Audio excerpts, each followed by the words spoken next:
Hello मेरे toppers, कैसे हो सारे।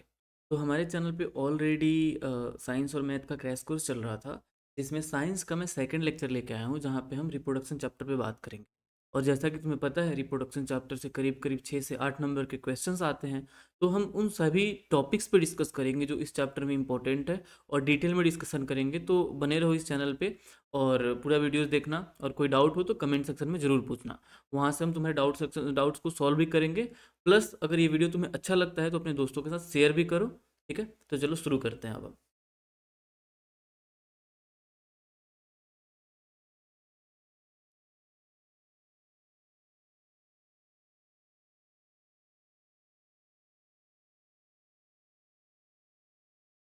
देखो, हमारे चैप्टर का नाम है रिप्रोडक्शन, ठीक है। जिसमें हम एक एक चीज़ को डिस्कस करेंगे अच्छे से, डिटेल में हर एक टॉपिक पे डिस्कस करेंगे। तो सबसे पहले हम ये जान लेते हैं कि हम कौन कौन से कौन कौन से टॉपिक पे डिस्कस करने वाले हैं, और उसके बाद हम उसी के अकॉर्डिंग आगे बढ़ेंगे। तो सबसे पहले हम ये जानने वाले हैं रिप्रोडक्शन होता क्या है, ठीक है। उसके बाद हम देखेंगे कि रिप्रोडक्शन के कितने टाइप्स होते हैं, जिसमें से हम एसेक्सुअल रिप्रोडक्शन सबसे पहले पढ़ेंगे। एसेक्सुअल रिप्रोडक्शन में हम फिजन, बर्डिंग, रीजनरेशन, फ्रेगमेंटेशन वगैरह के बारे में पढ़ेंगे। इन सभी चीज़ों को डिटेल में देखेंगे। उसके बाद सेकंड टाइप ऑफ रिप्रोडक्शन जो कि सेक्सुअल रिप्रोडक्शन होता है, इसमें हम फ्लावरिंग प्लांट के रिप्रोडक्शन के बारे में देखेंगे, ह्यूमन के बारे में देखेंगे, प्यूबर्टी क्या होता है उसके बारे में देखेंगे, रिप्रोडक्टिव हेल्थ क्या होता है उसके बारे में देखेंगे, और सेक्सुअल ट्रांसमिटेड डिजीज के बारे में देखेंगे। दैट मीन्स कि हम बेसिकली रिप्रोडक्शन में सेक्सुअल रिप्रोडक्शन और एसेक्सुअल रिप्रोडक्शन दोनों पे ही डिटेल में बात करने वाले हैं, ठीक है। तो चलो शुरू करते हैं हम फटाफट से।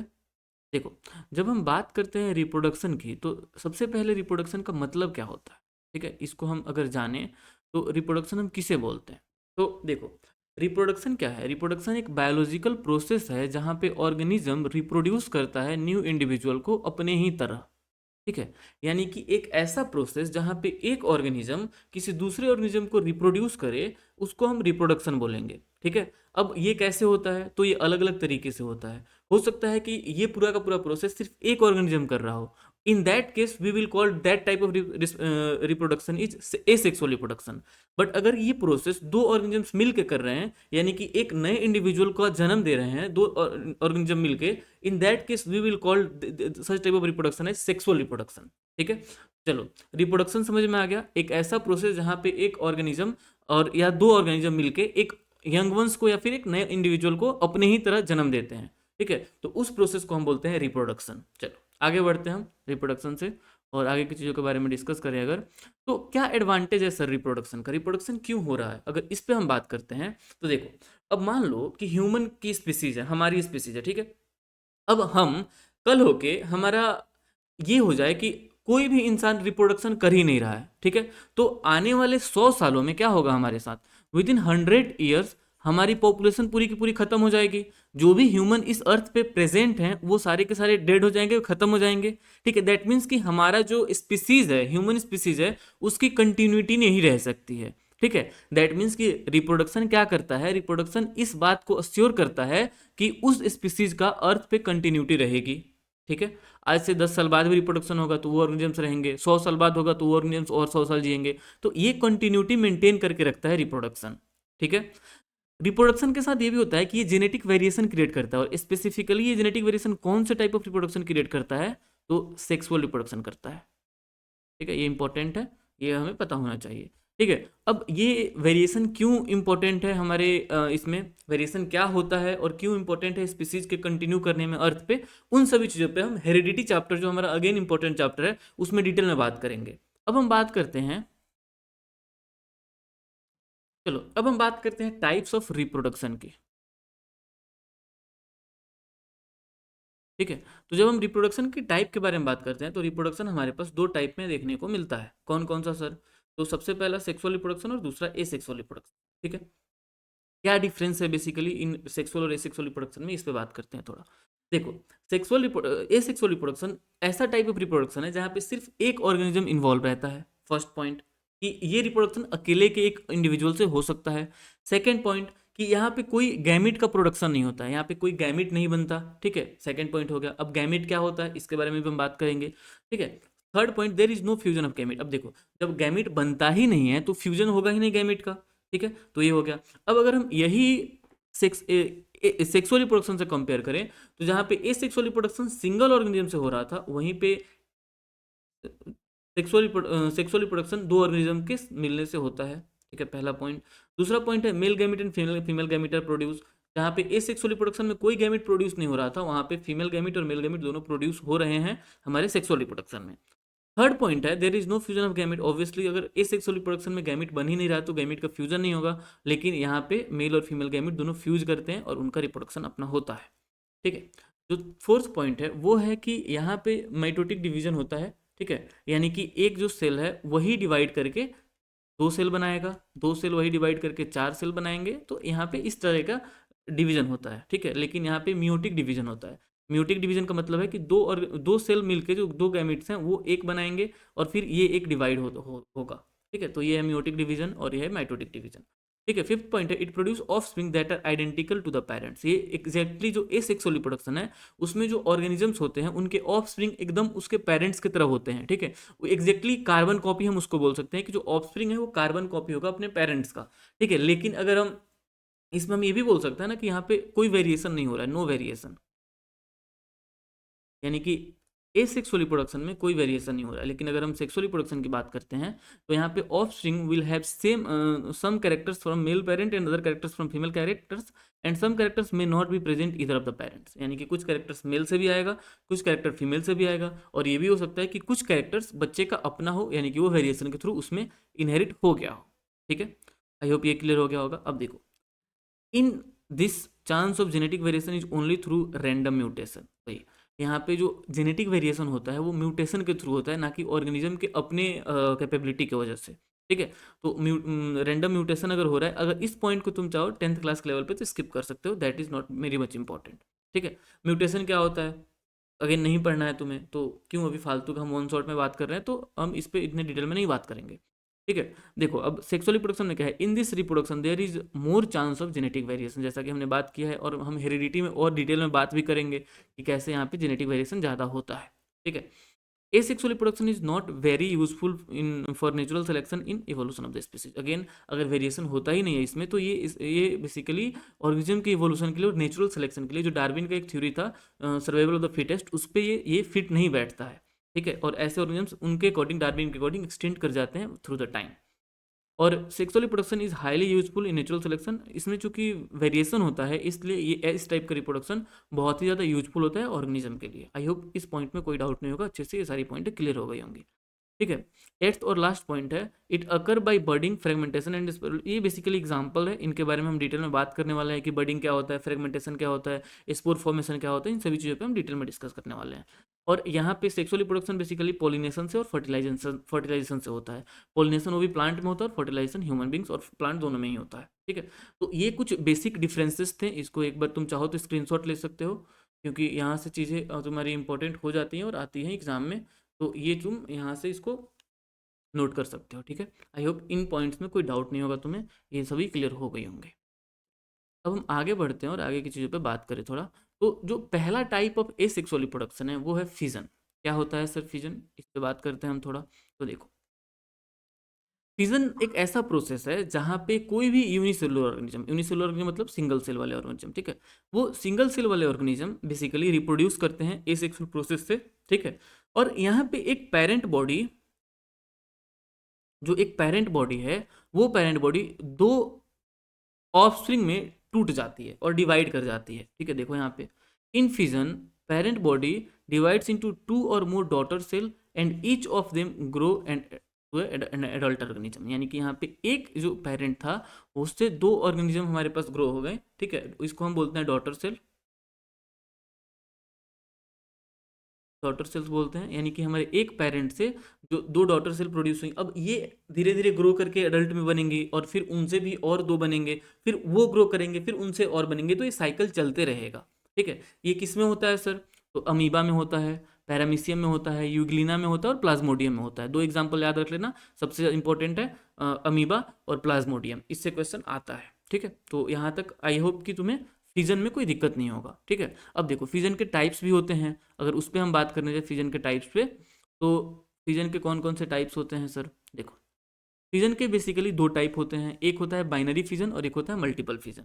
अब बाइनरी फिजन क्या होता है ये देखो, binary fission involve the division of a parent into two small nearly equal size daughter cell. हमने जो बात किया था अभी कि एक जो पेरेंट है वो डिवाइड हो जाता है दो डॉटर सेल में, तो ये है हमारा बाइनरी फिजन। बाई मीन्स दो, तो वहाँ पे एक जो पेरेंट है वो दो डॉटर सेल में डिवाइड हो जा रहा है, ठीक है। During binary fission nuclear division takes place first followed by the division of cytoplasm into two different producing daughter cells of the organism. इस पॉइंट का क्या मतलब हुआ, इसको ध्यान से समझो। देखो, ये कोई प्लांट, सॉरी, ये कोई एक सिंगल सेल ऑर्गेनिज्म है, ठीक है। अब उसका ये कोई सेल होगा, ऑब्वियसली सेल के अंदर ये जो पूरा सेल था उसके अंदर ये न्यूक्लियस होगा। अब इसमें क्या होता है ना कि अब ये जब ये डॉटर सेल बनाएंगे तो इसमें बेसिकली सबसे पहले इसमें न्यूक्लियस की डिवीजन होगी, ठीक है। न्यूक्लियस के डिवीजन को हम बोलते हैं कैरियोकाइनेसिस, हायर क्लास में पढ़ोगे तुम अगेन, ठीक है। और जब एक बार न्यूक्लियस टूट गया, जब एक बार न्यूक्लियस जो है वो दो पेरेंट में टूट गया, उसके बाद हमारे पास क्या होगा। देखो सिंपल अगर हम बताएं तो हमारे पास ये जो ऑर्गेनिज्म था यहाँ से ये ऐसे हमारे पास जब डिवाइड हो जाता है, ठीक है, तो ये इस प्रोसेस को हम बोल देते हैं कैरियोकाइनेसिस, ठीक है। और इसके बाद फिर होता है तुम्हारा साइटोकाइनेसिस, जहां पे बेसिकली सेल डिवीजन होता है और साइटोप्लाज्मिक डिवीजन होता है। ये एक अलग डॉटर सेल बन गया और दूसरा ये डॉटर सेल अलग बन गया। तो जब इस टाइप का हमारे पास डिवीजन हो तो उसको हम बोलते हैं साइटोकाइनेसिस, ठीक है। यानी कि साइटोप्लाज्म डिवाइड हो तो साइटोकाइनेसिस, और सेल डिवाइड हो तो सॉरी न्यूक्लियस डिवाइड हो तो कैरियोकाइनेसिस। आई होप ये भी पॉइंट तुम्हें क्लियर हो गया होगा, ठीक है। तो यहाँ पे वही बात है कि बाइनरी फिजन में सबसे पहले कैरियोकाइनेसिस होता है, यानी कि न्यूक्लियस डिवाइड होता है पहले, उसके बाद साइटोप्लाज्म डिवाइड होता है। आई होप ये भी क्लियर हो गया होगा। अमीबा, पैरामीशियम और यूग्लिना इसके कुछ एग्जांपल्स हैं, ठीक है। ये बेसिक सा हमारे पास बाइनरी फिजन का डिटेल हमने देख लिया, ठीक है। ये अमीबा, पैरामीशियम और यूग्लिना उसके एग्जांपल्स हो गए, ठीक है। अब ये बाइनरी फिजन के भी टाइप्स होते हैं, इसके बारे में उतना डिटेल में तुम्हें पढ़ना नहीं है, बट याद रख सकते हो, ठीक है। जो बाइनरी फिजन होता है वो बेसिकली हमारे पास तीन तरीके का होता है। एक तो हमारा लॉन्गिट्यूडनल बाइनरी फिजन, जहाँ पे लॉन्गिट्यूडनली ऑर्गेनिज्म डिवाइड हो जाते हैं दो पार्ट में, देख पा रहे हो, ठीक है। दूसरा होता है ट्रांसवर्स, जहाँ पे ऑर्गेनिज्म बीचों बीच कट के दो पार्ट में डिवाइड हो जाते हैं, पहला पार्ट और दूसरा पार्ट, ठीक है। और तीसरा होता है इरेगुलर बाइनरी फिजन, जो अमीबा में होता है हमारे पास, कि कहीं से भी डिवीजन हो सकता है, इरेगुलर शेप का है, कहीं से भी कुछ भी डिवीजन हमें देखने को मिल सकता है, ठीक है। तो इसको हम बोलते हैं टाइप, बेसिकली बाइनरी फिजन का टाइप। मैं फिर से बता रहा हूँ, इंपॉर्टेंट नहीं है बट ध्यान में रख सकते हो, लॉन्गिट्यूडनल, ट्रांसवर्स और irregular binary fission. I hope इस पॉइंट में भी तुम्हें कोई डाउट नहीं होगा। चलो आगे बढ़ते हैं। अब हम बात करते हैं सेकेंड टाइप ऑफ फिजन के बारे में, जो कि है हमारा मल्टीपल फिजन, ठीक है। One of the most important fission, ठीक है। यहाँ पे देखो, यहाँ पे एक पेरेंट ऑर्गेनिज्म से बहुत सारे डॉटर सेल्स बनते हैं। एक पेरेंट ऑर्गेनिज्म से बहुत सारे डॉटर सेल्स बनते हैं। हाँ, क्या हुआ?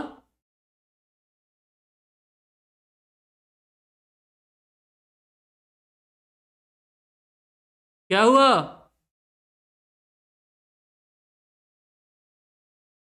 हाँ, तो एक पेरेंट सेल से बहुत सारे डॉटर सेल ऑर्गेनिज्म बनते हैं। इस टाइप के फिजन को हम मल्टीपल फिजन बोलते हैं, ठीक है। अब मल्टीपल फिजन जो होता है ना, वहाँ पे वही हमने डिस्कस कर लिया, nucleus divide into several time in daughter cell and without nucleus. देखो इसमें क्या होता है, अगर मैं सिंपली समझाऊं तो देखो क्या हो रहा है।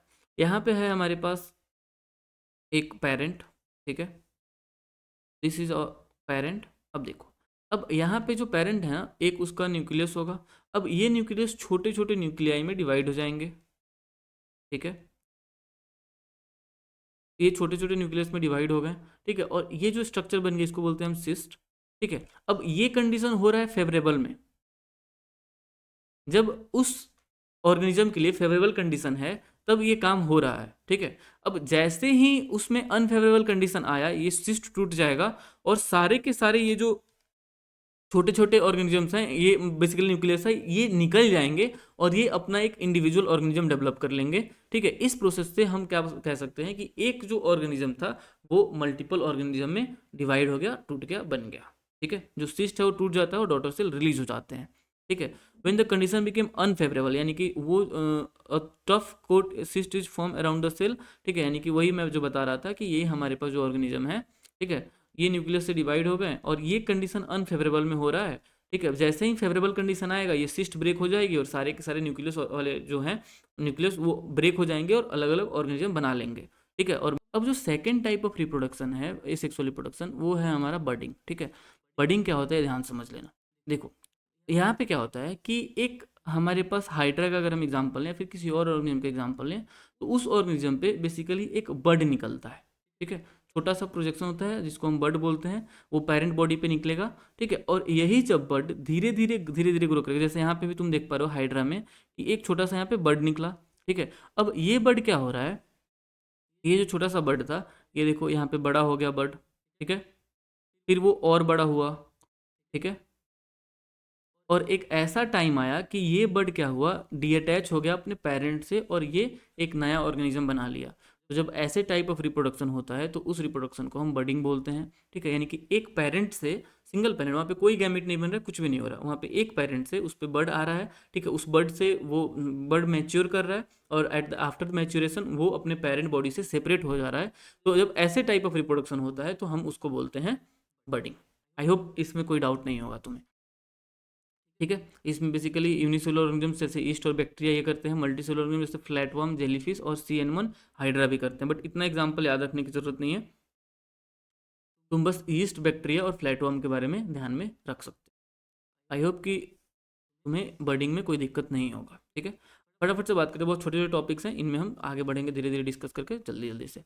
अब है हमारे पास अगला थर्ड टाइप ऑफ रिप्रोडक्शन जिसको हम बोलते हैं फ्रेगमेंटेशन। ठीक है, फ्रेगमेंटेशन में क्या होता है कि कुछ ऑर्गेनिज्म ऐसे होते हैं जैसे कि स्पाइरोगाइरा। ठीक है, जब वो मैच्योर हो जाते हैं बहुत ज़्यादा तो वो अपने आप को छोटे छोटे पीसेस में तोड़ लेते हैं। जैसे कि देखो ये एक स्पाइरोगाइरा था जिसने मैच्योर होने के बाद छोटे छोटे फ्रेगमेंट्स में तोड़ लिया। ठीक है, अब ये जो फ्रेगमेंट्स है ना, ये सारे के सारे फ्रेगमेंट्स डॉटर सेल की तरह काम करेंगे और वो फिर वापस से उसमें ग्रोथ आ जाएगी और वो एक नए ऑर्गेनिज्म बना लेंगे। फिर जब इनकी बेसिकली मैच्योरेशन हो जाएगी तो ये भी फिर अपने आप को डिवाइड करके ग्रो करा लेंगे। ठीक है, तो ऐसे ये साइकिल चलते रहता है। इसका एग्जांपल है हाइड्रा एंड स्पाइरोगाइरा।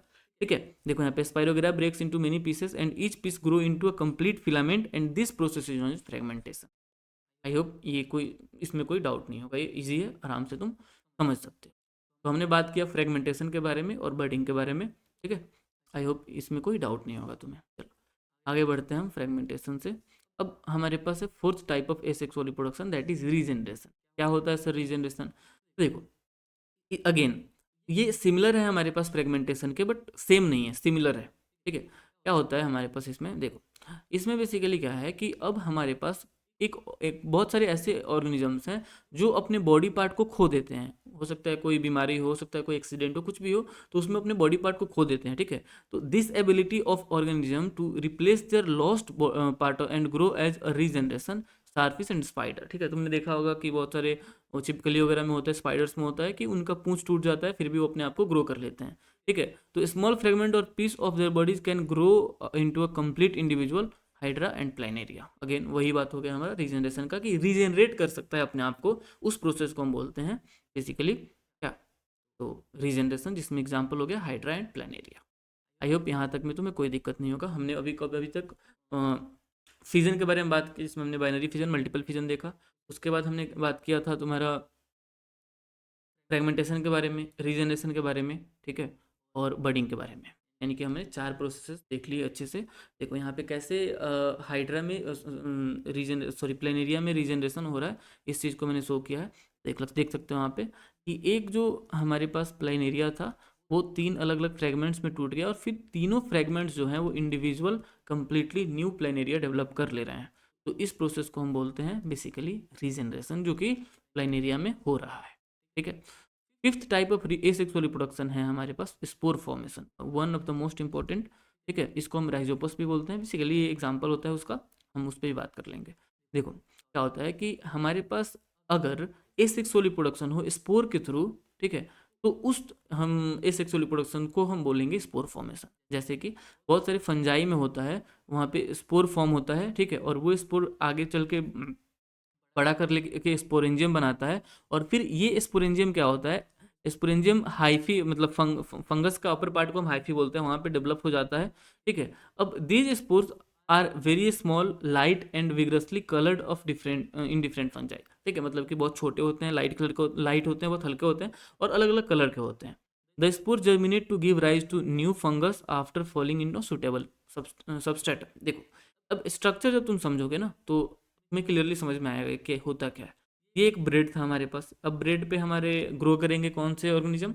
ब्रेड पे हमारे पास ग्रो करेंगे हमारे ये फंगस, ठीक है, फंगस ने ग्रो किया। अब मैच्योर हुआ फंगस, ठीक है। तो फंगस जैसे ग्रो करता है ना, नीचे वाले पार्ट को हम हाइफा बोलते हैं, ठीक है, और ऊपर वाले पार्ट में जो ग्रो हो रहा है इसको हम बोलते हैं स्पोरेंजियम। अब स्पोरेंजियम के अंदर बहुत सारे स्पोर्स होते हैं, ठीक है। अब जब स्पोर में स्पोरेंजियम मैच्योर करता है ना, तो स्पोर टूट जाता है और वो गिरता है हाई, मतलब बेसिकली सबस्ट्रेटम पे, कि अगर ग्रोथ वाला सबस्ट्रेटम ब्रेड वगैरह है, फिर कुछ ऐसा चीज मिलेगा जहाँ से ऑर्गेनिज्म ग्रो कर सकता है, ठीक है। तो वहां से फिर ये ग्रो करने स्टार्ट कर देंगे और नए ऑर्गेनिज्म बना लेंगे। तो इस टाइप ऑफ, मतलब कि ऐसा टाइप ऑफ एसेक्सुअल रिप्रोडक्शन जहाँ पे ऑर्गेनिज्म की ग्रोथ और ऑर्गेनिज्म का रिप्रोडक्शन किससे हो रहा है? स्पोर्स के थ्रू हो रहा है, तो उसको हम बोल देंगे स्पोर फॉर्मेशन और राइजोपस।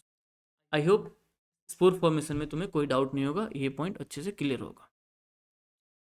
तो ये था हमारा इतना पार्ट एसेक्सुअल रिप्रोडक्शन का। एक लास्ट हमारे पास एसेक्सुअल रिप्रोडक्शन बचता है, जिसको हम बोलते हैं वेजिटेटिव प्रोपगेशन, सिक्स्थ पार्ट, हम डिटेल में भी डिस्कस करेंगे। चलो, तो अब हमारे पास है वेजिटेटिव प्रोपगेशन।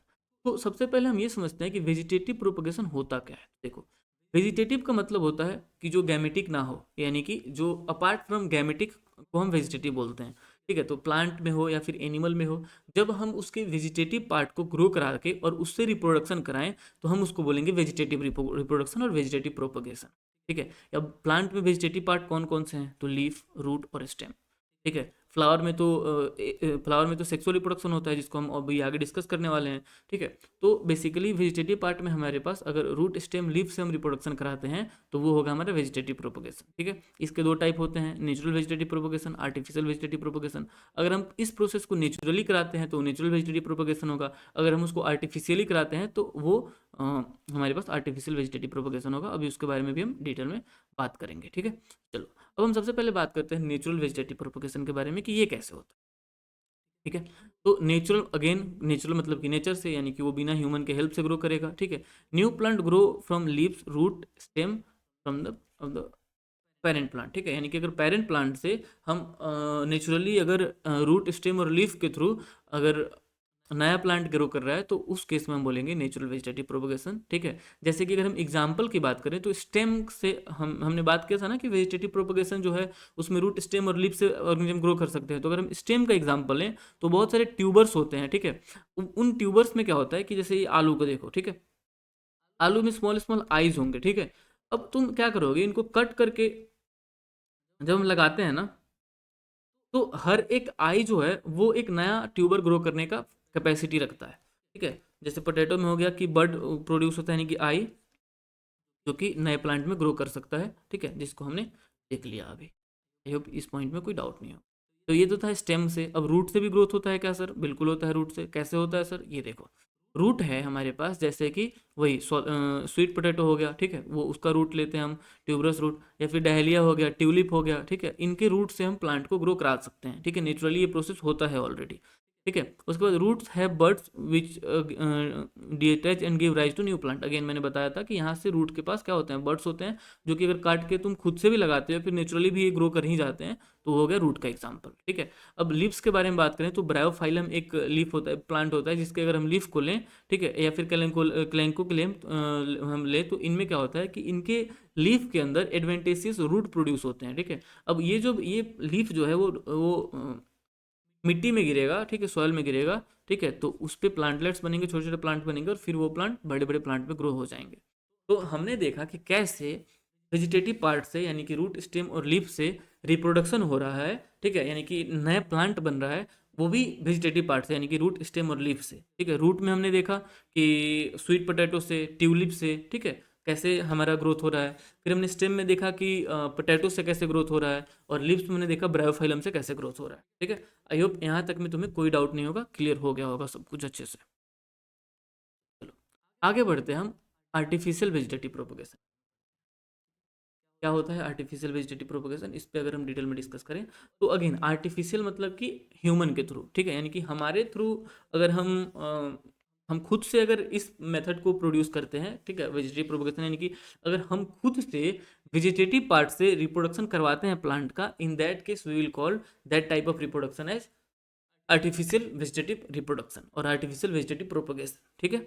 अब इसमें बेसिकली क्या होता है कि दो तीन मेथड्स होते हैं, जिसमें से तुम्हें बस हम नाम बता देते हैं कि एक फास्टर तरीका होता है, ठीक है, और वो गार्डन और नर्सरीज में हमें यूज किया, मतलब कि वो करने को मिलता है, देखने को मिलता है, ठीक है, कि हमें वेजिटेटिव पार्ट से प्लांट बहुत तेजी से ग्रो करा सकते हैं आर्टिफिशियली। ये एक फास्ट प्रोसेस है, ठीक है, और जो हम नर्सरी और गार्डन में देखते हैं। कैसे हम कर सकते हैं सर इसको?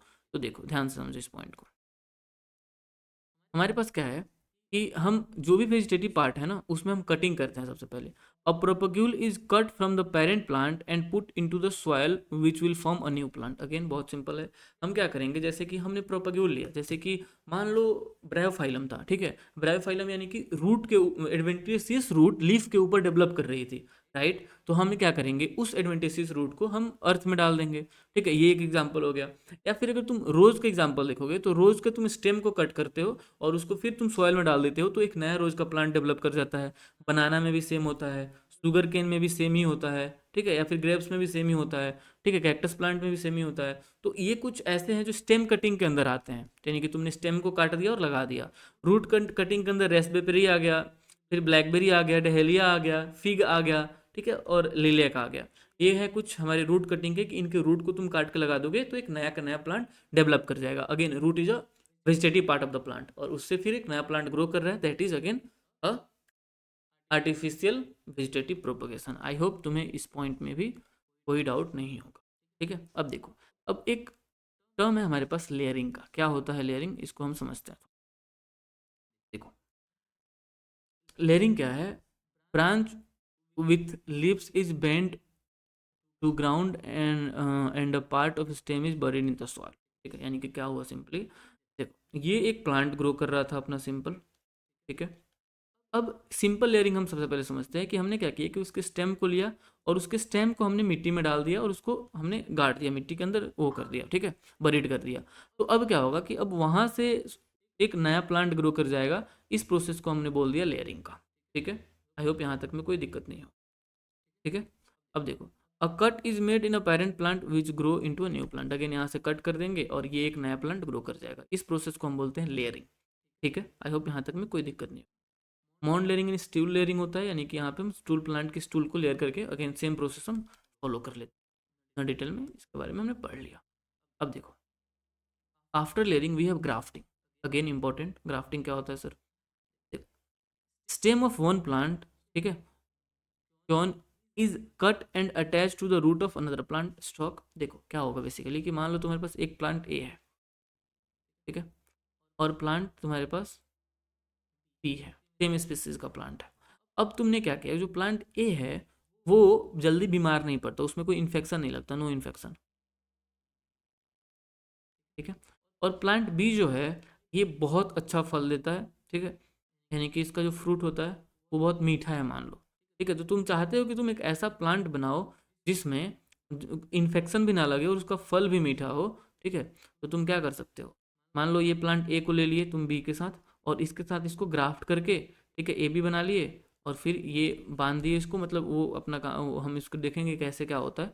और तुम्हारा जो ए बी प्लांट बना है इसमें कोई इन्फेक्शन भी नहीं होगा, नो इन्फेक्शन, प्लस ये जो प्लांट बनी है वो मीठी, इसका जो फ्लावर फ्रूट होगा वो मीठा भी होगा, ठीक है। तो देखो, after some time the attach stem and root combine to form a single plant. Again ये जो हमने अटैच किया एक सिंगल प्लांट हो जाएंगे, और cambium of both scion and stock should be connected. उसका जो हमने एक स्कॉन लिया और एक जो हमारा कैम्बियम स्टॉक था, जिसको बांधते हैं, जिस पे हम बांधते हैं स्टॉक है और जिसको हम लेते हैं उसके स्कॉन है, ठीक है। हम उन दोनों को कंबाइन करके बांध के एक नया प्लांट डेवलप कर देते हैं, ठीक है।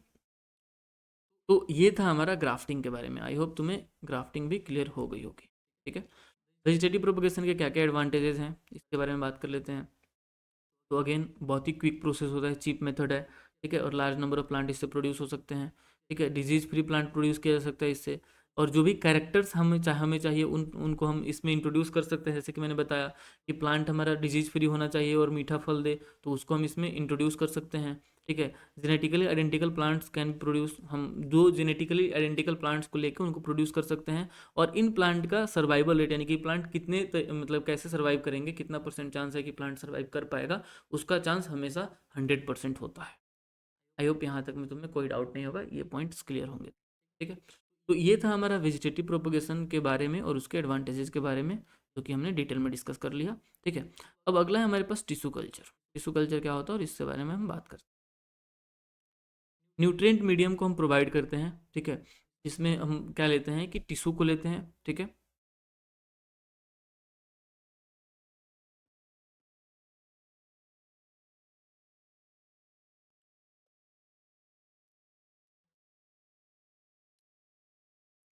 चलो, तो अब हम बात करते हैं सेक्सुअल रिप्रोडक्शन के बारे में कि प्लांट और एनिमल के अंदर सेक्सुअल रिप्रोडक्शन कैसे होता है। ठीक है, तो जैसे कि हमने बात किया कि सेक्सुअल रिप्रोडक्शन एक ऐसा टाइप ऑफ रिप्रोडक्शन है जहाँ पे हम दो डिफरेंट सेक्स यानी कि मेल और फीमेल को लेते हैं। ठीक है, और उससे हम अगर कोई नया ऑर्गेनिज्म को बनाते हैं, ऑफस्प्रिंग को बनाते हैं, तो उसको हम बोलते हैं सेक्सुअल रिप्रोडक्शन। ठीक है, each parent produce special sex cell और जर्म सेल। वही हुआ, सेक्स सेल और जर्म सेल हमारा है क्या, सेक्स सेल और जर्म सेल है हमारा गैमेट। यानी कि हमारे पास दोनों पेरेंट्स, मेल भी अपना गैमेट प्रोड्यूस करेगा और फीमेल भी अपना गैमेट प्रोड्यूस करेगा। और इसको हम बोल देंगे कि यहाँ पे क्या हो रहा है, यहाँ पे basically sexual type of sexual mode of reproduction हो रहा है जब मेल और फीमेल गैमेट दोनों मिक्स करेंगे तब। Fusion of male female gametes produce zygote. Again मान लो मेल का जो स्पर्म था फीमेल के ओवम से मिला, ठीक है, दोनों में फ्यूजन हुई और यहाँ से बन गया जाइगोट। ठीक है, zygote then divide rapidly and form multicellular organism in differentiation. अब ये जो जाइगोट बना है, मान लो ये जाइगोट बना, ठीक है, अब ये जाइगोट धीरे धीरे डिवाइड करेगा और ब्लास्टुला और आगे की चीज़ों के बारे में फॉर्मेशन करेगा। ठीक है, और फिर उससे ऑफस्प्रिंग से ऑर्गेनिज्म डेवलप हो जाएंगे। अब देखो, अब इसका क्या सिग्निफिकेंस है, इसके क्या इंपॉर्टेंस है, इसके बारे में बात करें हम, तो जैसे कि हमने बताया था कि ये सेक्सुअल रिप्रोडक्शन में क्या होता है कि वेरिएशन होता है, डाइवर्सिटी प्रोड्यूस होगी क्योंकि इसमें जेनेटिक वेरिएशन होता है। ठीक है, नए कॉम्बिनेशन ऑफ वेरिएशन आएंगे जो कि ऑर्गेनिज्म को सर्वाइव कराने में मदद करेंगे अर्थ पे। हमने डिस्कस कर लिया इसके बारे में। अब है हमारे पास अब हमारे पास फ्लावर, बेसिकली प्लांट के अंदर कैसे हमारा सेक्सुअल रिप्रोडक्शन होता है उसके बारे में बात करेंगे और फिर हम एनिमल के ऊपर बात करेंगे कि कैसे होता है। ठीक है, तो जब हम फ्लावर के बारे में बात करते हैं तो हमारे पास है एक फ्लावर का स्ट्रक्चर। पहले हम स्ट्रक्चर समझेंगे। ठीक है, एक फ्लावर में देखो क्या क्या होता है। सबसे पहले तो ये जो ग्रीन पार्ट है इसको हम सेपल बोलते हैं। ठीक है, उसके बाद इस वाले पार्ट को हम ओवरी बोलते हैं। ठीक है, और ओवरी से ही निकले हुए जो ये पार्ट है ऊपर वाला, इसको हम स्टाइल बोलते हैं। राइट, ये वाले पार्ट को हम स्टाइल बोलते हैं। और स्टाइल से ही निकला हुआ ये ऐसा वाला पार्ट है, इसको हम स्टिग्मा बोलते हैं। ठीक है, यानी कि ओवरी में हमारे बेसिकली ओवरी के साथ एसोसिएटेड है स्टिग्मा, स्टाइल एंड ओवरी, ये तीन चीज़ें हैं। और इन तीनों चीज़ों को मिला के हमारे पास बनता है पिस्टिल। ठीक है, ये तुम्हें पता होना चाहिए।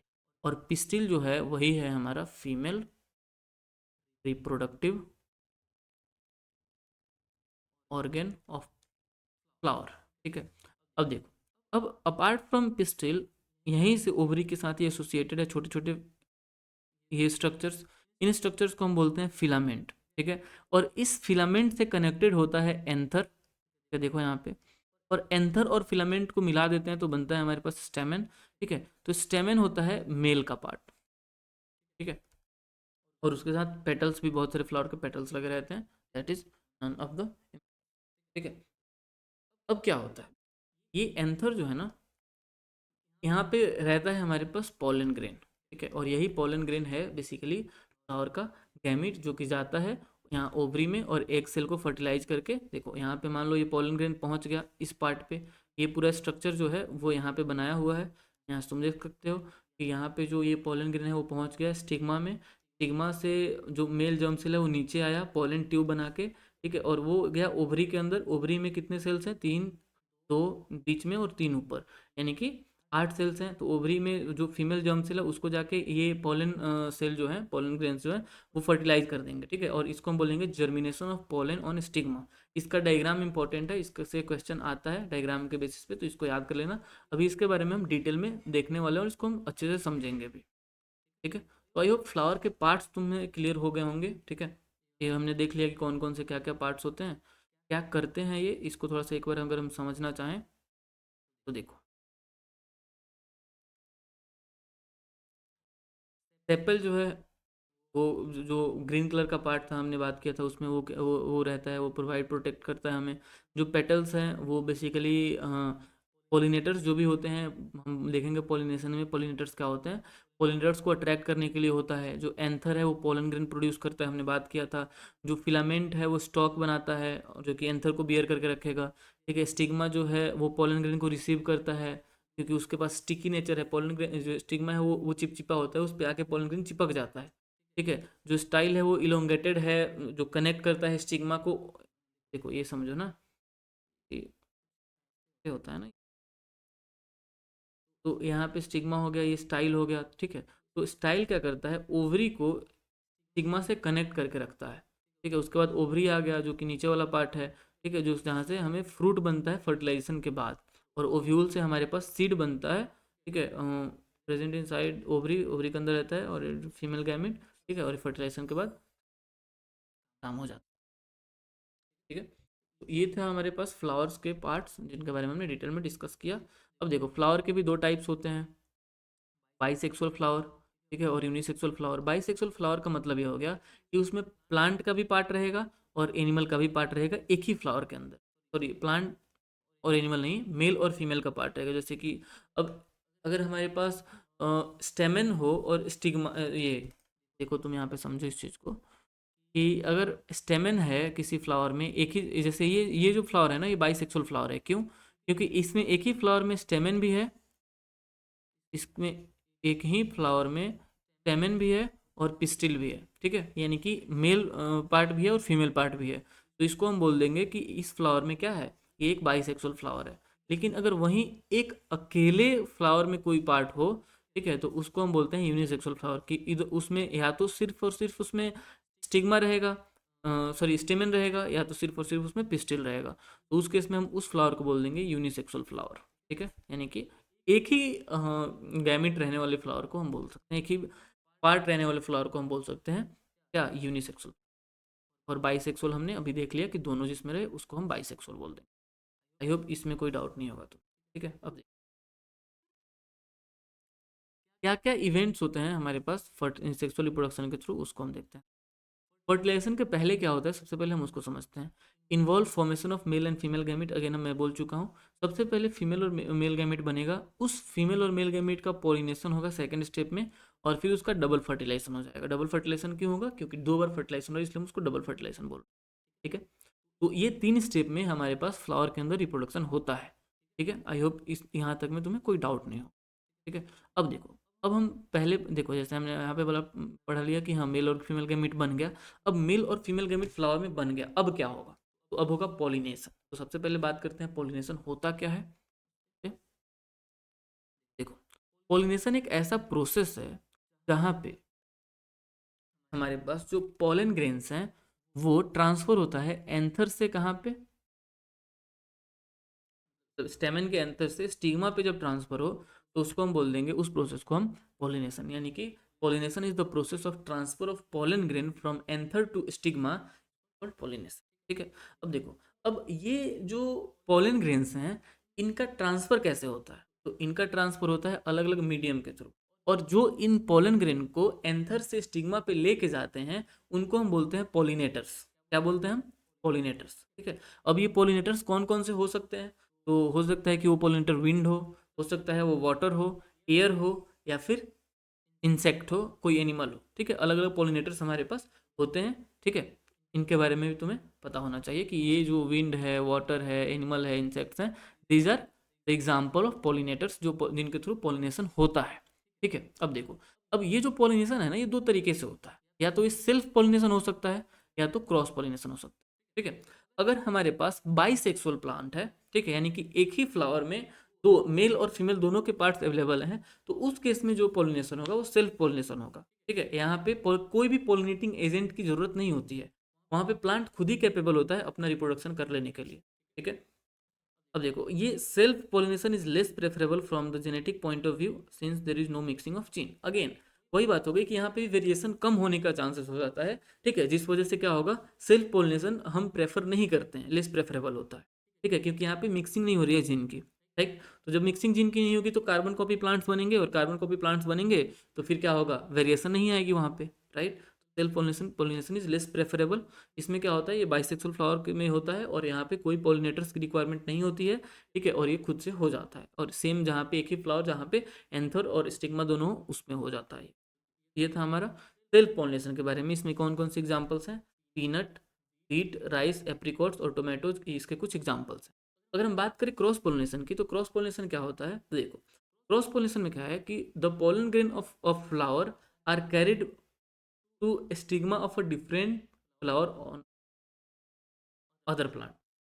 एक फ्लावर है एक प्लांट का, दूसरा फ्लावर है दूसरे प्लांट का, तो एक इस प्लांट का जो फ्लावर है इसका एंथर एंथर पे जो पोलन ग्रेन है वो दूसरे फ्लावर के स्टिग्मा पे जाके उसको फिर फर्टिलाइज करेगी, तो उसको हम बोलेंगे क्रॉस पोलिनेशन। यानी कि एक फ्लावर प्लांट था, इसका जाके दूसरे पे फर्टिलाइज करेगा, तो उसको हम क्रॉस पोलिनेशन बोलेंगे। यहाँ पे पोलिनेटिंग एजेंट्स चाहिए होते हैं, ठीक है, जैसे कि wind, water, air, animals, insect चाहिए हो गए ठीक है। और ये ज़्यादा प्रेफरेबल इसलिए है क्योंकि यहाँ पे बेसिकली जीन जीन की मिक्सिंग हो रही है, इसलिए यहाँ पे नए नए कैरेक्टर्स फॉर्म होंगे, इसलिए ये इम्पोर्टेंट, ठीक है।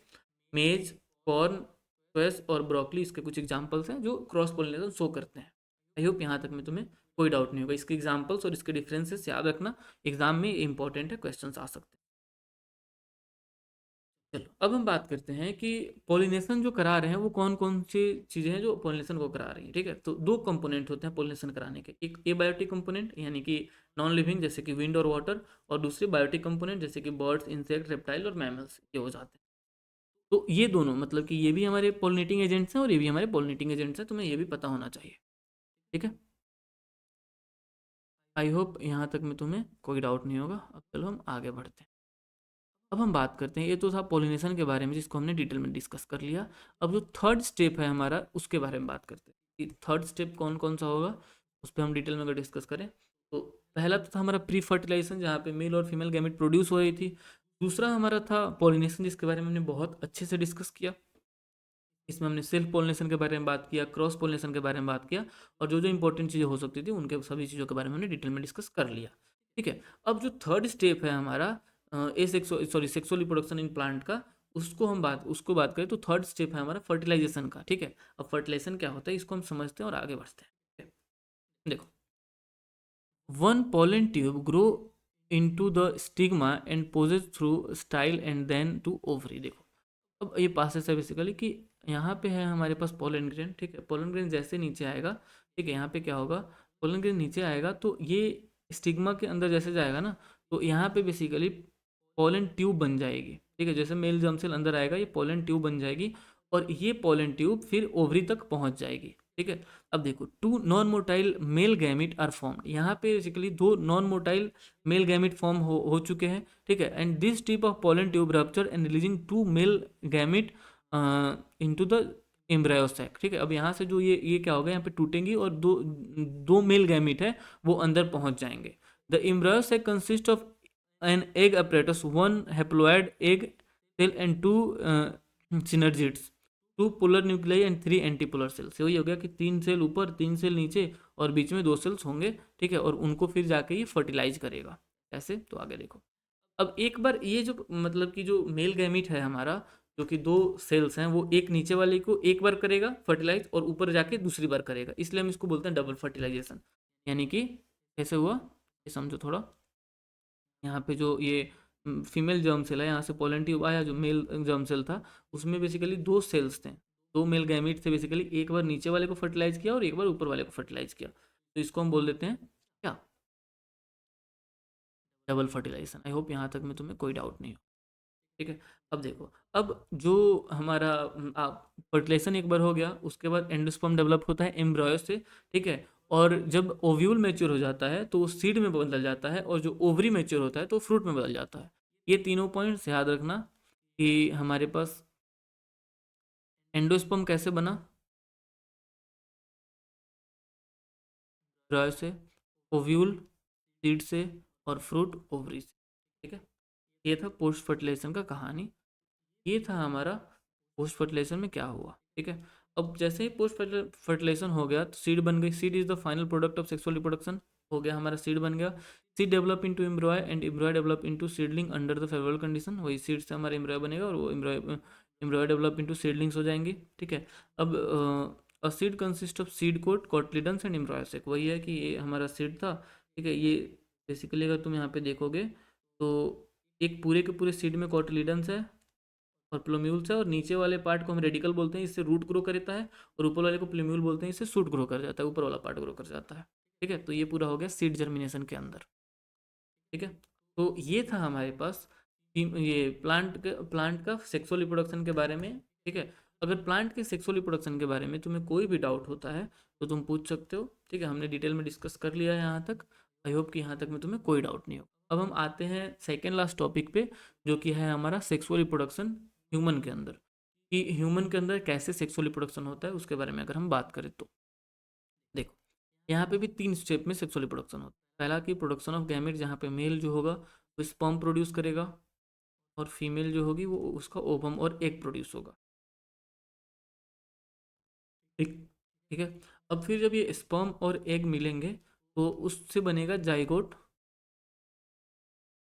ठीक है, और फिर ये जाइगोट डेवलप होगा और फिर उसमें ब्लास्टुला, गैस्ट्रुला और अलग अलग स्टेजेस आएंगे और फिर वो ऑफस्प्रिंग में डेवलप हो जाए।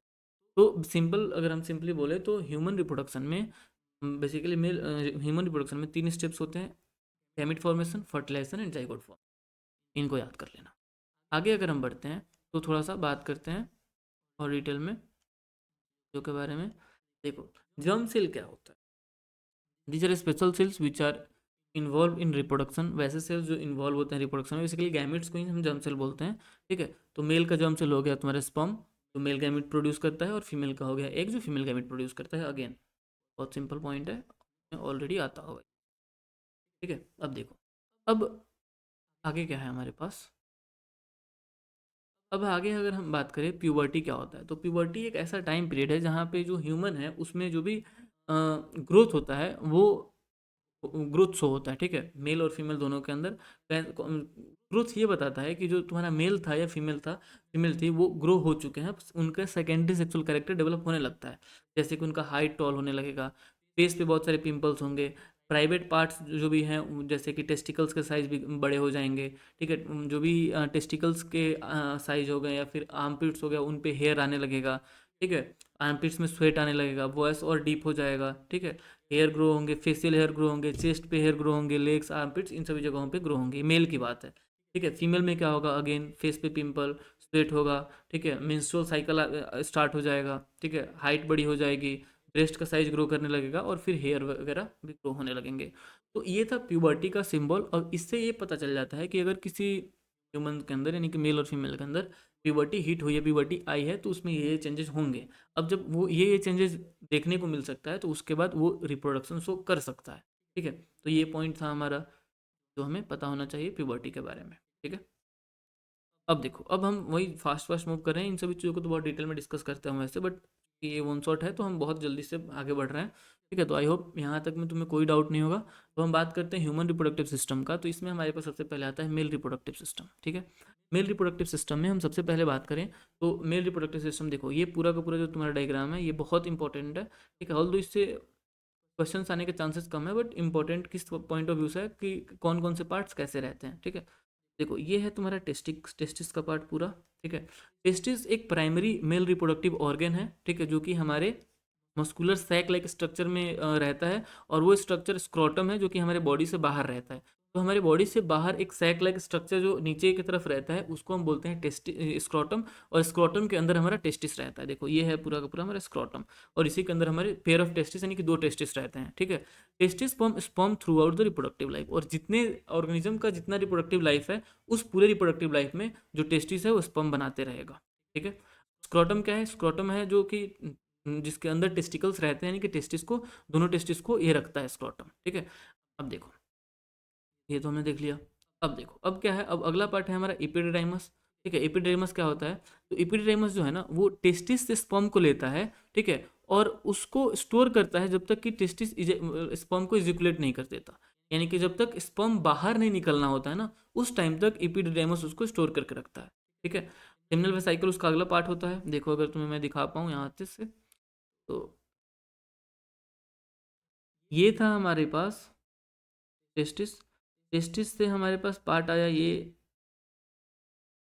ठीक है, एपिडेमस का वहाँ से वास्ट डिफरेंसा शुरू हुआ, और वास्ट डिफरेंसा से ये जाता है फिर तुम्हारे पास सेमिनल वेसाइकल में। यहाँ पे तुम देख सकते हो, यहाँ से सेमिनल वेसाइकल में आ गया, और सेमिनल वेसाइकल से फिर यूरेथ्रा के थ्रू हमारा हाँ यूरेटर तो ये हो गया ह्यूमन का, ये यूरेथ्रा के थ्रू ये फिर बाहर की तरफ निकल जाता है, इजैकुलेट हो जाता है। ठीक है, तो ये पूरा का पूरा स्टेप होता है हमारा। देखो कैसे हुआ, तो अगर हम थोड़ा सा समझे डिटेल में, देखो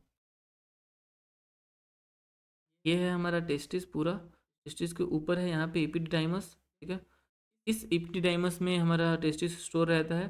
फिर यहाँ से क्या होता है, यहाँ से वास डिफरेंसा के थ्रू आगे बढ़ता है। ठीक है, और ये जब वास डिफरेंसा के थ्रू आगे बढ़ता है, तो यहाँ पे है हमारे पास सेमिनल वेसाइकल। यहाँ पे टेस्टिस जो स्पर्म है हमारा, वो क्या होता है कि वहाँ वो gland, secretion of these glands protect sperm from acidity and of the male urethra and female reproductive tract। ठीक है, क्या होता है ना कि यहाँ पे जो स्पर्म है वो कुछ ऐसे चीज़ों से मिलता है जिससे वो ऐसी जो स्पर्म है वो प्रोटेक्ट रहेगा एसिडिटी से। ठीक है, मेल रिप्रोडक्टिव सिस्टम एसिडिक होता है और फीमेल रिप्रोडक्टिव सिस्टम भी एसिडिक होता है। ठीक है, तो वो मर सकता है हमारा स्पर्म, इसलिए वहाँ पे कुछ चीज़ों से उसको मिक्स कराया जाता है। ठीक है, जो सेमिनल वेसिकल कराता है। ठीक है, जो कि स्पर्म के मोटालिटी को भी इंक्रीज करेगा और एसिडिटी में सर्वाइव भी करेगा उसको। ठीक है, secretion of this glands and hormones collectively called semen. अब देखो, जो टेस्टिस से स्पर्म आया था, ठीक है, वो प्लस सेमिनल में साइकिल पे के पास कुछ कुछ ऐसी चीज़ें होती हैं जो उनके साथ मिक्स हो जाता है, जो कि स्पर्म के मोर्टेलिटी को भी फास्ट करता है। ठीक है, बहुत तेज़ी से स्पर्म मूव करेगा, और उसके साथ साथ उसमें कुछ ऐसी चीज़ें भी रहती हैं जो स्पर्म को हेल्प करती हैं एसिडिक कंडीशन से सर्वाइव करने के लिए। ठीक है, तो ये हो जाता है। तो अब जब उन ये मिक्स हो जाता है, यानी कि जब सीमेन, सॉरी, जब स्पर्म और इन सभी चीज़ों का मिक्सिंग हो जाता है, तब हम स्पर्म को बोलते हैं सीमेन। ठीक है, यानी कि मेल गैमीट तब क्या कहलाएगा, सीमेन कहलाएगा। आई होप यहाँ तक में क्लियर हो गया। वास डिफरेंस हम ऑलरेडी डिस्कस कर चुके हैं। वास डिफरेंस क्या करेगा, तो ये ट्रांसपोर्टिंग की तरह काम करता है, स्पर्म को मेल यूरेथ्रा तक पहुंचाने का काम करता है।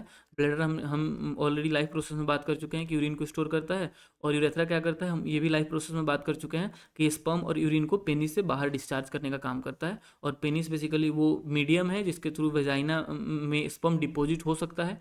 ठीक है, और यूरिन को, पहला चीज़ तो पेनिस के थ्रू भी हम यूरिन को डिस्चार्ज करते हैं, बेसिकली उसी के अंदर यूरेथ्रा रहता है। और पेनिस एक ऐसा मीडियम है जिसके थ्रू मेल जो है वो फीमेल वेजाइना के अंदर स्पर्म को एजिकुलेट कर सकता है, जिससे रिप्रोडक्शन होने के चांसेस ज़्यादा हो जाएंगे। ठीक है, तो ये था तुम्हारा मेल रिप्रोडक्टिव सिस्टम। ठीक है, अब बात करते हैं फीमेल रिप्रोडक्टिव सिस्टम पे, one of the most important topic. ठीक है, इसका डायग्राम आ सकता है, इसके लिए इसको अच्छे से पढ़ लेना। ठीक है, अब देखो फीमेल रिप्रोडक्टिव सिस्टम का सबसे मेन पार्ट जो है ओवरी है। ओवरी यहाँ पे, दिस इज ओवरी। ठीक है, पेयर ऑफ ओवरी होता है दो, जैसे कि मेल में दो टेस्टिस होते हैं, वैसे ही ओवरी दो होता है फीमेल के अंदर। ठीक है, अब देखो, अब ovary are the primary sex organ of a female. Ovary जो है प्राइमरी सेक्स ऑर्गन है फीमेल का। Each ovary perform a dual function, दोनों दो फंक्शन प्रोड्यूस करता है। ठीक है, फंक्शन होता है basically production of female gamete. सबसे पहला काम तो है कि फीमेल गैमिट प्रोड्यूस करेगा, जैसे कि स्पर्म और एग जिसको बोलते हैं। और दूसरा कि सेक्स हार्मोन हार्मोन प्रोड्यूस करेगा, जैसे कि एस्ट्रोजन एंड प्रोजेस्टेरोन। ठीक है, और यही एस्ट्रोजन प्रोजेस्टेरोन के थ्रू बेसिकली मेंस्ट्रुअल साइकिल होता है, हम उसके बारे में बात करेंगे। ठीक है, अब देखो, अब क्या होता है कि हर महीने ओव्यूलेशन होता है। एक फर्स्ट महीने मान लो, जैसे कि अभी जनवरी है, तो इस जनवरी में अगर इस ओवरी से एक एग निकला है, ठीक है, जो कि इधर से आएगा, तो सेकेंड महीने यानी कि फरवरी में इधर से एग रिलीज होगा। ठीक है, उसी प्रोसेस को हम बोलेंगे ovulation, release of ovum from ovary, यानी कि ओवम क्या होगा, ओवरी से रिलीज होगा। ठीक है, इसी प्रोसेस को हम ओव्यूलेशन भी बोलते हैं। आई होप यहाँ तक तुम्हें कोई डाउट नहीं होगा। अब देखो, अब जैसे ही ये ये रिलीज हुआ हमारा ओवम से ओवरी से ओवम रिलीज हुआ, वहाँ पे क्या है, फेलोपियन ट्यूब है जिसको हम ओविडक्ट बोलते हैं। ये पूरा का पूरा जो पार्ट तुम देख रहे हो, ये पूरे पार्ट को हम बोलते हैं फेलोपियन ट्यूब और ओविडक्ट। ठीक है, यहाँ पे क्या होता है, यहाँ पे देखो, यहाँ पे एक पार्ट होता है जो कि तुम अगेन हायर क्लासेस में पढ़ोगे, एम्पुला। ठीक है, एम्पुला पे जाके यहाँ से जो ओवरी है वो अपने एग को डिपॉजिट कर देता है। ठीक है, यहाँ से ओवरी अपने एक को डिपॉजिट कर देता है। ठीक है, and it provide a site और fusion of ovum and sperm, और यहीं पे फिर स्पर्म आएगा। ठीक है, और इसको फर्टिलाइज कर देगा। ठीक है, they receive egg release from the ovary, मैंने बता दिया ऑलरेडी। ठीक है, तो यहाँ पे बेसिकली क्या होता है, अब क्वेश्चन ऐसे आ सकता है कि फीमेल रिप्रोडक्टिव पार्ट का कौन सा ऐसा पार्ट है जहाँ पे एक्चुअली में क्या हो, फर्टिलाइजेशन होता है, तो वो पार्ट है फेलोपियन ट्यूब। फेलोपियन ट्यूब का भी कौन सा पार्ट है, तो एम्पुला पार्ट है। चाहो तो याद कर सकते हो, अगर तुम सिर्फ फेलोपियन ट्यूब याद करते हो तो वहाँ पे भी तुम्हें फुल मार्क्स मिल जाएंगे। आई होप यहाँ तक में तुम्हें कोई डाउट नहीं होगा, सब कुछ अच्छे से क्लियर हो गया। ठीक है, अब अगला हमारा फीमेल रिप्रोडक्टिव पार्ट है जिसका नाम है यूरेट यूरेटस। ठीक है, यूरेटस क्या होता है, तो देखो ये पूरा का पूरा जो पार्ट है ना, this complete part is called uterus, ठीक है। यूट्रस क्या होता है? तो यूट्रस बेसिकली जो बच्चा है, ऑफस्प्रिंग है, उसको सपोर्ट करता है, ठीक है, और एंडोमेट्रियम को डेवलप करता है। ये पूरा का पूरा जो एक्स्ट्रा ये डेवलप हुई है ना, कुशनिंग प्रोवाइड करता है, प्रोटेक्ट करता है, उसको हम बोलते हैं एंडोमेट्रियम, ठीक है, जो कि बच्चे के लिए इंपॉर्टेंट है, बच्चे के ग्रो कराने के लिए। 9 महीने रखना है पेट में तो ऐसे ग्रो कराने के लिए जरूरी है, ठीक है। उसके बाद आता है cervix, ring of muscle that is near by the lower end of uterus, ठीक है। अब देखो यहाँ पे सर्विक्स क्या होता है, इसको थोड़ा सा समझो।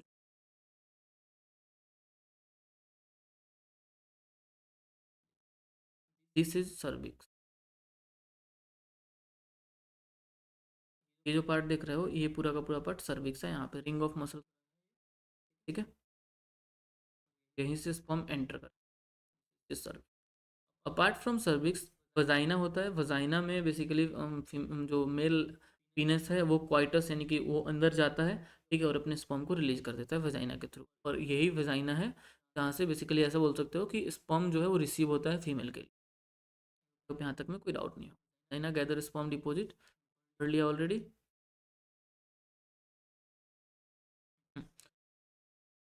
Sperm deposit by the penis. Penis जो स्पर्म डिपॉजिट करता है वो ले लेता है, फर्स्ट पॉइंट। और सेकंड पॉइंट कि चाइल्ड बर्थ भी वजाइना के थ्रू ही होता है, ठीक है।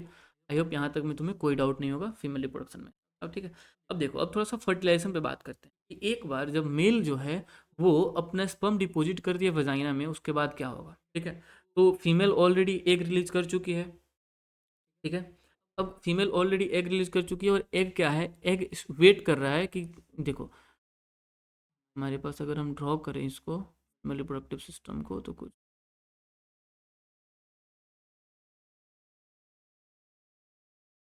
ऐसा सा होगा। यहाँ पे ओवरी, यहाँ पे ओवरी, ठीक है। अब देखो, अब क्या हो रहा है कि यहाँ पे जो ओवम है वो आके वेट कर रहा है कि अब मुझे आके स्पर्म फर्टिलाइज करेगा, ठीक है। और यहाँ से स्पर्म गया, ठीक है, स्पर्म गया यूट्रस होते हुए, सर्विक्स होते हुए, यूट्रस होते हुए यहाँ पे फेलोपियन ट्यूब से पहुँचा, और यहाँ पे स्पर्म मिल गया और फर्टिलाइज हो गए, ठीक है। अब जब फर्टिलाइज हो जाएंगे तो यहाँ पे जाइगोट बनेगा, ठीक है। देखो, आफ्टर कॉपुलेशन यानी कि सेक्सुअल इंटरकोर्स के बाद millions of sperm release during the ejaculation, बहुत सारे मिलियंस ऑफ स्पर्म रिलीज हो जाते हैं। Sperm swim toward the female egg with the help of tail. उनके पास स्पर्म का स्ट्रक्चर देखोगे अगर, तो ऐसा एक स्पर्म का स्ट्रक्चर होता है, ठीक है। तो इस टेल की मदद से वो स्विम करते हुए जो हमारे स्पर्म हैं वो जाते हैं फीमेल एग के पास, और फिर उनको फर्टिलाइज करते हैं। Only sperm will fertilize the egg. एक ही स्पर्म जो है वो फर्टिलाइज करता है एग को, ठीक है। The fertilized egg will move towards the uterus, ठीक है। अब देखो, एक बार जब ये एग फर्टिलाइज हो गया, ठीक है, तो ये अब क्या होगा कि अब ये आएगा यूट्रस के पास, यानी कि यहाँ पे एंडोमेट्रियम ऑलरेडी डेवलप हो रखा है, ताकि वो बच्चे को प्रोटेक्ट करेगा, और वहाँ से जाइगोट फॉर्म होगा, ठीक है, और फिर वो एम्ब्रॉय में बदल जाएगा, ठीक है। ये पूरा का पूरा प्रोसेस होता है। अब ये प्रोसेस होने में 5 से 7 दिन लग जाते हैं। 7 दिन के बाद क्या होता है कि जब 7वें दिन पे क्या होता है, ऐसा समझो कि अगेन अगर मैं ड्रॉ करूँ, ऐसा समझो ये यूट्रस है, ठीक है। तो ये जो जाइगोट बना है ना, ये जाइगोट आके कहीं ना कहीं यहाँ पे या फिर किसी भी पार्ट में जाके इम्प्लांट हो जाएगा, यानी वहाँ पे स्टे कर जाएगा वो। अब वो मूव नहीं करेगा। अब वो 9 महीने तक वहीं पे बड़ा होगा और वहीं पे डेवलप होगा, ठीक है। अटैच हो जाएगा बेसिकली एम्ब्रॉय एंडोमेट्रियम से, उसी को बोलते हैं इम्प्लांटेशन। और ये 9 महीने तक कॉन्स्टेंट रहेगा। आई होप यहाँ तक में तुम्हें कोई डाउट नहीं होगी। फर्टिलाइजेशन का पार्ट क्लियर हो गया, ठीक है। अब ये कैसे होता है ये देखो, थोड़ा सा इस पर भी बात करते हैं अपन।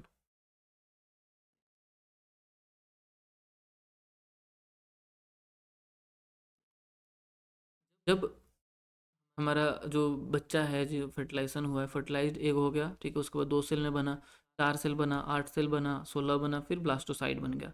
आफ्टर ब्लास्टोसाइड 4 वीक में फीटस ऐसा दिखता है, 10th वीक पे ऐसा दिखता है, 16th वीक पे ऐसा दिखता है, और फिर 20th वीक पे ऐसा दिखता है। फिर उसका डिलीवरी हो जाता है, इसको हम पास्चुरेशन टाइम बोलते हैं।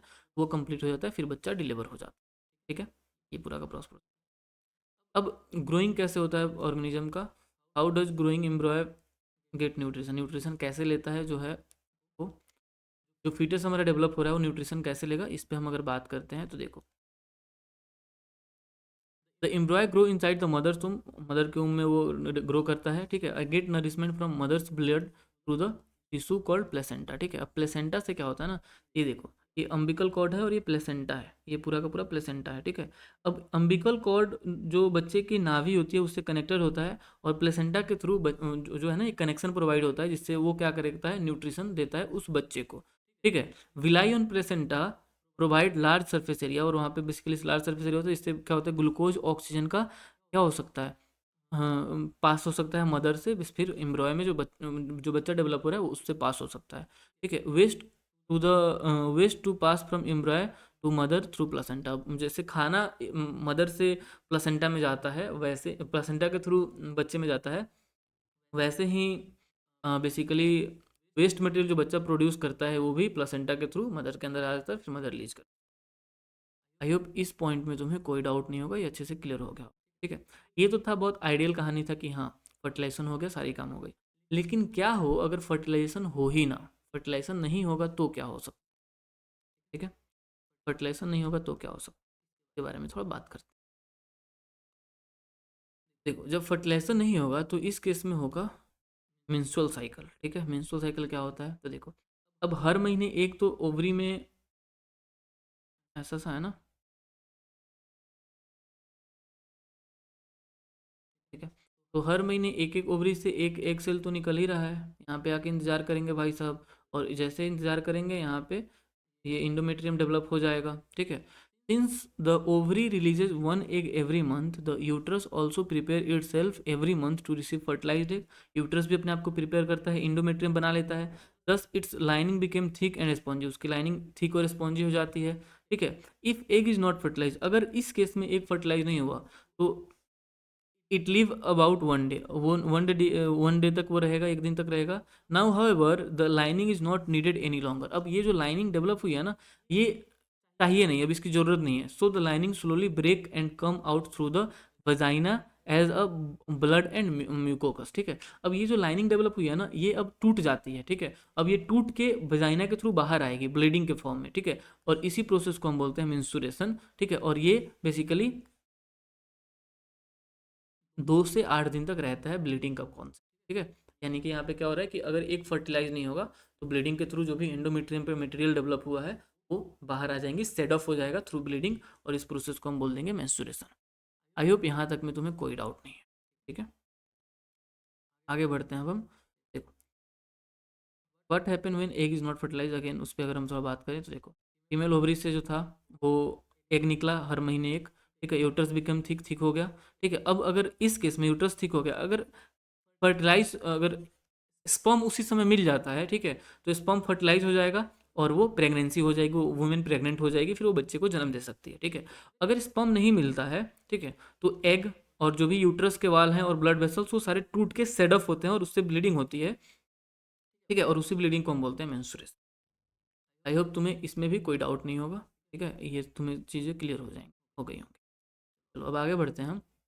देखो अब जो जब फर्स्ट टाइम किसी फीमेल को मेंस्ट्रुएशन आता है यानी कि ब्लीडिंग होती है और ये सारा प्रोसेस होता है, उसको बोलते हैं मेनार्क, ठीक है। ये 11-12 साल के एज में हो जाता है, ठीक है।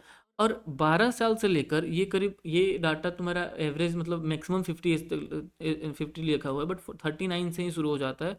50 साल तक में क्या होता है कि एक जो फीमेल है ना उसमें एग रिलीज होने बंद हो जाते हैं, ठीक है। तो उसको हम बोल देते हैं मेनोपॉज, यानी कि उसके बाद वो प्रेग्नेंट नहीं हो सकती, उसमें मेनोपॉज आ गया, ठीक है। तो 12 साल से लेकर जो 50 साल का एज है ना उसमें उसको मेंस्ट्रुअल साइकिल आता है, ठीक है। और उसमें वो प्रेग्नेंट होती है यानी कि फर्टाइल होती है वो लेडी, ठीक है। तो मेनोपॉज हो गया यानी कि जहाँ पे उसका मेंस्ट्रुअल साइकिल नहीं आ रहा है तो उसको मेनोपॉज बोलेंगे। जब पहली बार मेनोपॉज आया, सॉरी, जब पहली बार मेंस्ट्रुअल साइकिल आया उसको मेनार्क बोलेंगे, ठीक है। और मेनार्क और मेनोपॉज के बीच में कोई भी वुमेन जो है वो फर्टाइल रहती है, ठीक है। देखो अब इसमें ना बहुत सारे हार्मोन के भी रोल्स होते हैं जिनको हम थोड़ा बहुत देखेंगे, इतना डिटेल में हमें देखने की जरूरत नहीं है, ठीक है। तुम प्यूटिटरी हार्मोन क्या होता है, ग्रोथ हार्मोन है जो कि ग्रोथ को रेगुलेट करता है और ये सारी काम करता है, ये तुम ऑलरेडी पढ़े होगे, इसके बारे में भी, इसके बारे में भी, इसके बारे में, इन सभी चीज़ों के बारे में तुम पढ़ रहे होगे, किसके कौन से चैप्टर में, कंट्रोल एंड कोऑर्डिनेशन में, ठीक है? इसमें अगर इसका रिप्रोडक्शन से क्या रिलेशन है इसको अभी तुम्हें जानने की ज़रूरत नहीं है, तुम्हें पढ़ाया जाएगा वहाँ पे, तो वहाँ पे डिटेल में तुम देख लोगे, ठीक है। चलो अब जाइगोट और फीटस में क्या डिफरेंस होता है इसको थोड़ा सा समझ लेते हैं हम।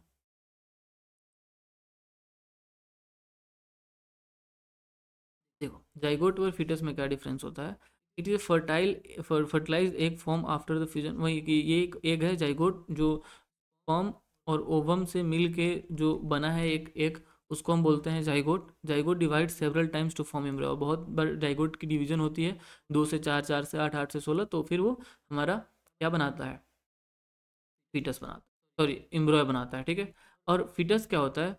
It is the state of the एम्ब्रॉय that show all the main recognisable body parts of the nature organism. अब जैसे जैसे ऑर्गेनिज्म जो है वो बड़ा हुआ, बड़ा होके बेसिकली जो जाइगोट है वो ग्रो किया, डिवाइड किया, तो उसके एम्ब्रॉय बने। और जो एम्ब्रॉय है जब एम्ब्रॉय में रिकॉग्नाइजेबल पार्ट्स हो जाता है, जैसे हार्ट का फॉर्मेशन हो गया, ब्रेन का फॉर्मेशन हो गया, इंटरनल ऑर्गन्स के फॉर्मेशन हो गई, तो फिर वो फीटस बना लेता है। यानी कि एम्ब्रॉय जो है वो ग्रेजुअली डेवलप करके फीटस बना लेता है।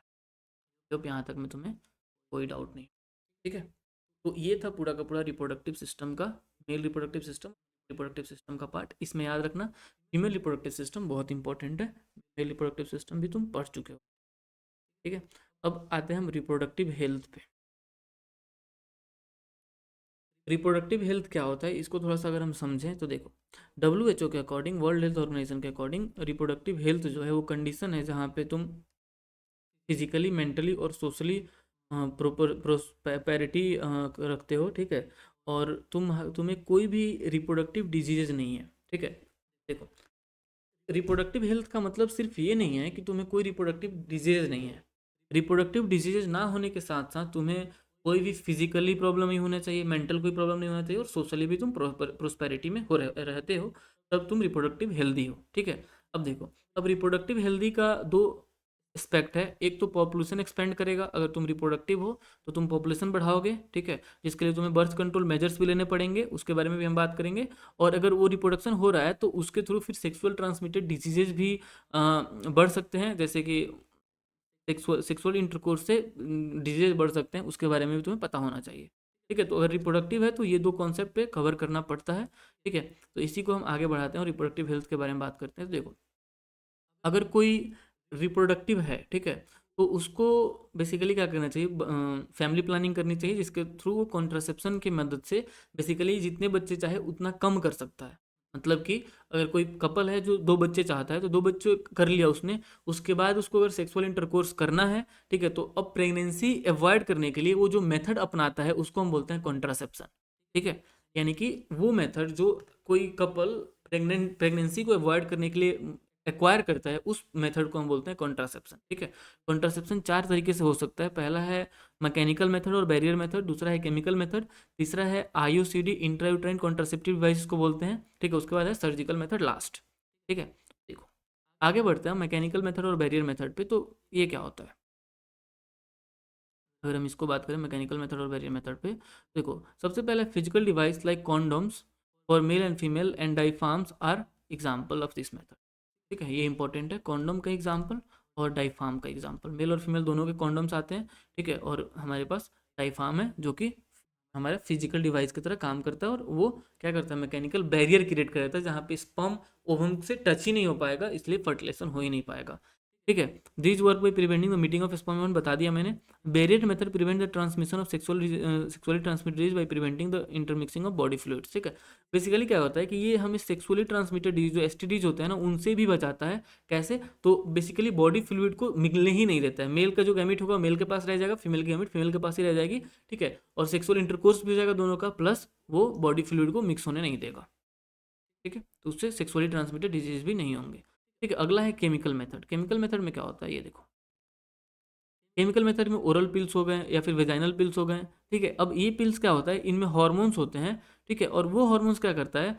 ओवम के प्रोडक्शन को रोक देता है, ठीक है, या फिर स्पर्म को किल कर देगा, ठीक है। या फिर मान लो कि फर्टिलाइजेशन हो भी गया तो उसके बाद ये पिल इम्प्लांटेशन नहीं होने देगा, यानी कि जो जाइगोट है वो सेट ऑफ हो जाएगा यूरिन, बेसिकली वेजाइना के थ्रू, ठीक है। अब इसके भी बहुत सारे साइड इफेक्ट्स हैं, जो बेसिकली आई पिल्स वगैरह होते हैं केमिकल मेथड में, उनके साइड इफेक्ट्स भी होते हैं, ठीक है। और ये साइड इफेक्ट के साथ साथ ये हमें बेसिकली सेक्सुअली ट्रांसमिटेड डिजीज से हमें बचाते भी नहीं हैं, इनके बारे में भी ध्यान रखना पड़ेगा, ठीक है। अब जो अगला मेथड है हमारे पास वो है सर्जिकल मेथड, ठीक है।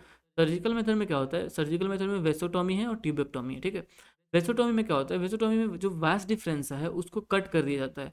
जो मेल का वास्ट डिफरेंस था ना, जो स्पर्म को लेके आ रहा था, उसको कट कर दिया जाता है, ठीक है, और कट करके टाई कर दिया जाता है, ठीक है। और ट्यूबेक्टोमी में जो फीमेल का ये फेलोपियन ट्यूब है, इसको कट करके टाई कर दिया जाता है, ठीक है। क्यों? क्योंकि मेल का जो स्पर्म है वो वास्ट डिफरेंस से आगे आ ही ना पाए। देखो यहाँ पे, जब यहाँ से प्रोड्यूस होगा स्पर्म, तो ऊपर जा ही नहीं पाएगा, यहीं पे रह जाएगा, ठीक है। और फीमेल में एग जो है वो एग आ ही नहीं पाएगी नीचे, तो फर्टिलाइजेशन होगा ही नहीं। तो ये क्या कर दिया जाता है कि सील कर दिया जाता है, जिसमें हम क्या कर रहे हैं, हम मेथड दे दे रहे हैं जिससे बेसिकली बैरियर क्रिएट कर दे रहे हैं परमानेंट, जिससे वेस्टोटोमी और ट्यूबोक्टोमी में क्या हो कि स्पर्म और ओवम आ ही ना पाए और मिल ही ना पाए, जिससे फर्टिलाइजेशन हो ही ना। ठीक है, आई होप यहाँ तक में तुम्हें कोई डाउट नहीं होगा, अच्छे से सिर्फ चीज़ें समझ में आ गई होंगी, ठीक है। एक लास्ट है हमारे पास इंट्रायूट्राइन कॉन्ट्रासेप्टिव डिवाइस, ठीक है, जिसमें हम करते हैं यूज बहुत सारे कॉन्ट्रासेप्टिव डिवाइसेस का। जैसे कि हो गया हमारा कॉपर टी हो गया। कॉपर टी क्या होता है कि कॉपर टी को ऐसे बेंड करके, यहाँ से कॉपर से बना हुआ होता है, टी शेप में रहते हैं, इसको कॉपर टी बोलते हैं। इसको बेंड करके फीमेल वेजाइना के थ्रू यूट्रस में डाल दिया जाता है, जो कि एक बैरियर क्रिएट कर देता है, ठीक है। और कॉपर क्या करता है, कॉपर इटसेल्फ स्पर्म को मारने का काम करता है। जो भी स्पर्म है वो आएगा यहाँ पे कॉपर से, कॉपर के पास, और वो स्पर्म को फिर मार देगा कॉपर, ठीक है। तो ये है हमारे पास। उसके बाद है हमारा लीन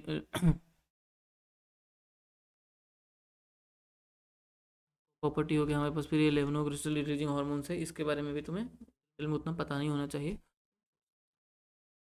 प्रॉपर्टी याद होना चाहिए तुम्हें।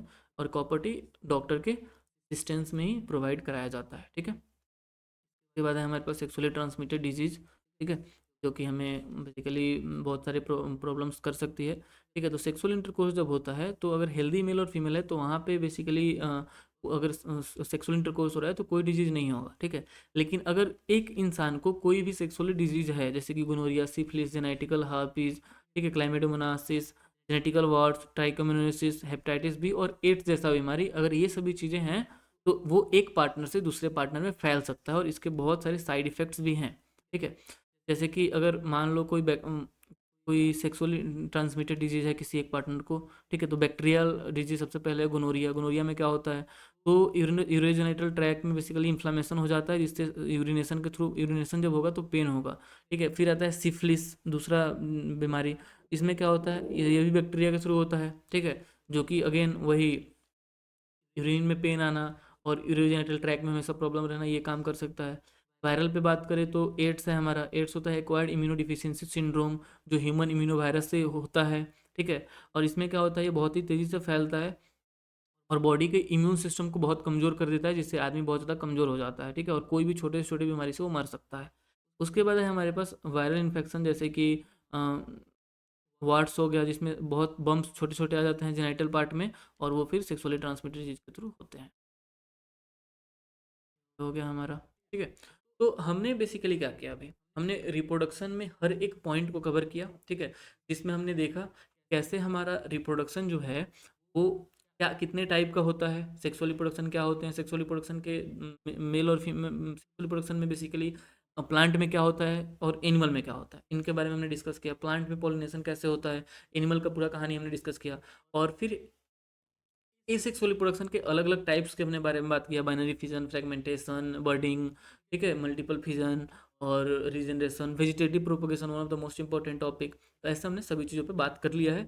और ये करीब 1 घंटा 15-20 मिनट का वीडियो है तुम्हारा, जिसमें तुम कंप्लीट अगर एक बार देख लेते हो अच्छे से, तुम्हारा क्या होता है कि 8 से 10 नंबर फिक्स हो जाते हैं तुम्हारे बोर्ड्स के एग्जाम में, ठीक है। तो आई होप तुम्हें इसमें कोई डाउट नहीं होगा और सब कुछ तुम्हें अच्छे से समझ में आया होगा इस चैप्टर में। अगर फिर भी कोई डाउट है तो तुम कमेंट सेक्शन में बताओ, और कुछ ना समझ में आया हो तो तुम आराम से उसमें पूछो, हम उसका आंसर देंगे। और अगर ये वीडियो अच्छा लगा हो तो तुम अपने दोस्तों के साथ भी इसको शेयर करो,